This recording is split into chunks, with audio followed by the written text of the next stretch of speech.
Chers amis, bonjour. Vous êtes en compagnie de Pierre sur la chaîne YouTube Sur les pas de Pierre et Léna. Merci pour votre fidélité à nos émissions quotidiennes.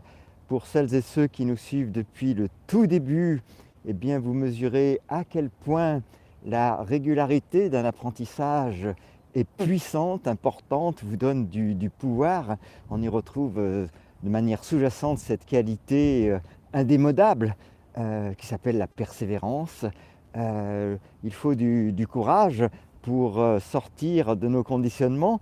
Et je me faisais la réflexion ce matin en me levant que c'est un challenge pour chaque être humain d'apprendre à bien distinguer une croyance d'une vérité. Et malheureusement, nos croyances sont souvent associées à notre identité, si bien qu'il est très difficile de les modifier. Et aujourd'hui, on arrive évidemment à un chapitre central de cette émission, une minute de lecture par jour consacrée à l'étude du livre de Jérémie Locke, La fin du mal. Eh bien, on arrive au chapitre fondamental qui s'appelle, voyez, vous le voyez avec la rade de Brest en fond d'écran, si je puis dire, avec cette émission numéro 56, eh bien, nous arrivons au chapitre démocratie.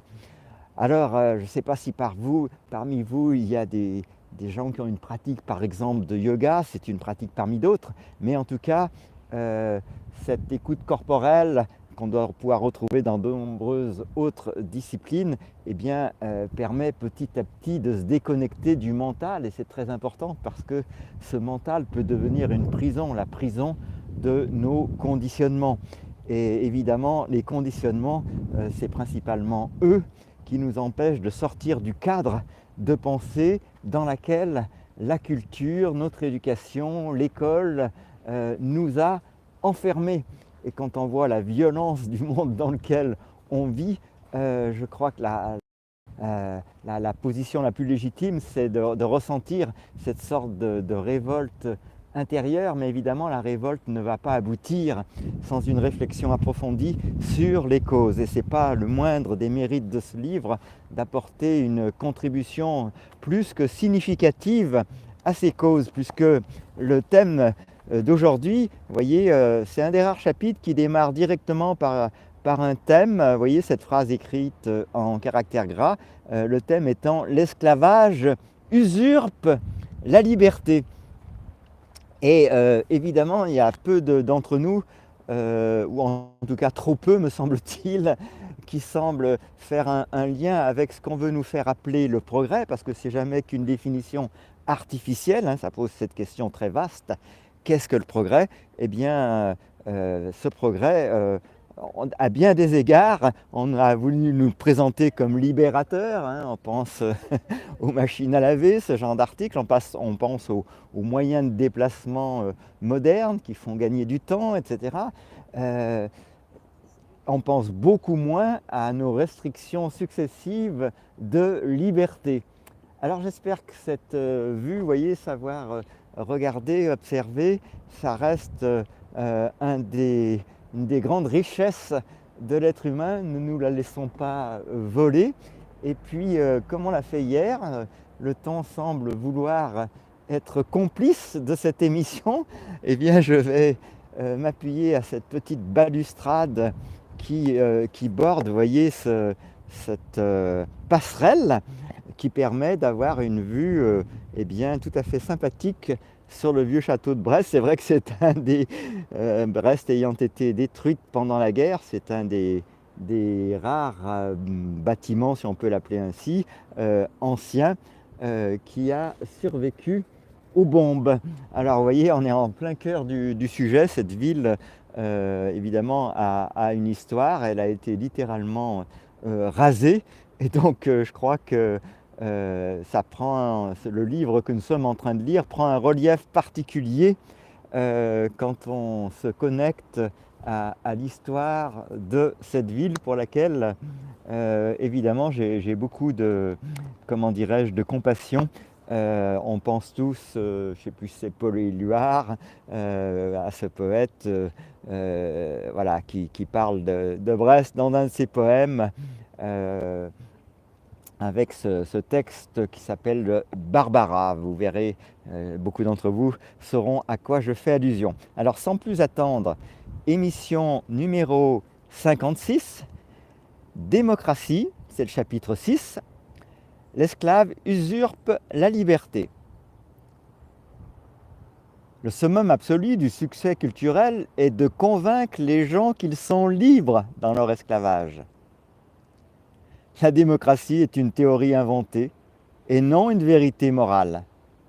C'est une structure du mal. Elle a été créée pour se faire passer pour la liberté, tout en maintenant l'emprise de la loi sur les gens. Comme chaque fois dans l'histoire, le modèle de la tyrannie se répète en réinventant des mensonges afin de cacher le même esclavage. La démocratie consiste à faire des esclaves et des maîtres d'esclaves. Les enseignements des plus grandes démocraties du monde sont ceux de la liberté et une voix pour chaque personne. Ils nous apprennent que les démocraties sont la meilleure forme possible de gouvernement. La raison donnée est que la démocratie offre une voix à l'homme ordinaire.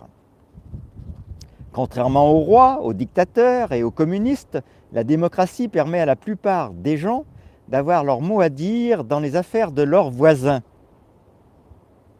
Le mal de la démocratie ne connaît aucune liberté. Une personne libre n'a personne pour la servir. Au lieu de cela, les démocraties offrent à leur tour, offrent à tous la possibilité de vous asservir. Dernière phrase de cette minute de lecture. Au lieu de cela, les démocraties offrent à tous, ce mot étant placé en italique, la possibilité de vous asservir.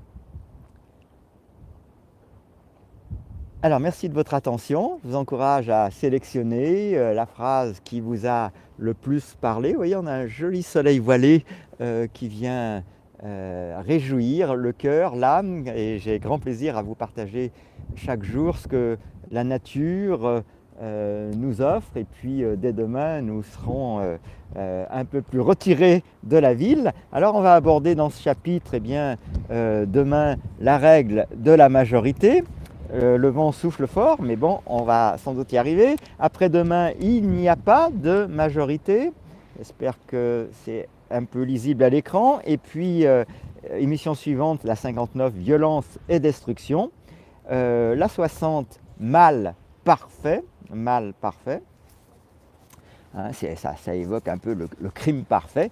Et puis, il sera temps d'aborder le chapitre 7 consacré à l'économie. Nul doute qu'il y a encore beaucoup de compréhension et d'apprentissage qui nous attendent avec ce livre fabuleux. Je vais faire une sorte de selfie du livre, si je puis dire, avec la rate de Brest en fond d'écran. Vous voyez, la fin du mal, je ne sais pas comment on peut le placer. Vous voyez, on ne s'invente pas spécialiste des selfies comme ça. En tout cas, les amis, merci de votre attention. N'hésitez pas à partager autour de vous tout ce qui vous rejoint, tout ce qui vous parle. Et nous sommes évidemment dans cette contribution. Je ne sais pas si vous avez eu l'idée d'aller voir nos playlists sur YouTube. Et la playlist de nos shorts, évidemment, devient tout à fait impressionnante. Et donc, ça vous offre une sorte de panorama de ce chemin que nous sommes en train de parcourir ensemble. Alors, un petit peu de promeneur sur cette passerelle aujourd'hui, pendant que vous, j'espère que vous admirez avec moi la rate de Brest en fond, avec une luminosité particulière hein, sur Brest, un ciel plutôt gris et un soleil qui peine à percer aujourd'hui. Mais enfin, je ne suis pas là pour vous faire un bulletin météo. Et donc, on va se quitter là-dessus. Je vous souhaite une excellente journée, les amis, et à bientôt pour une nouvelle émission.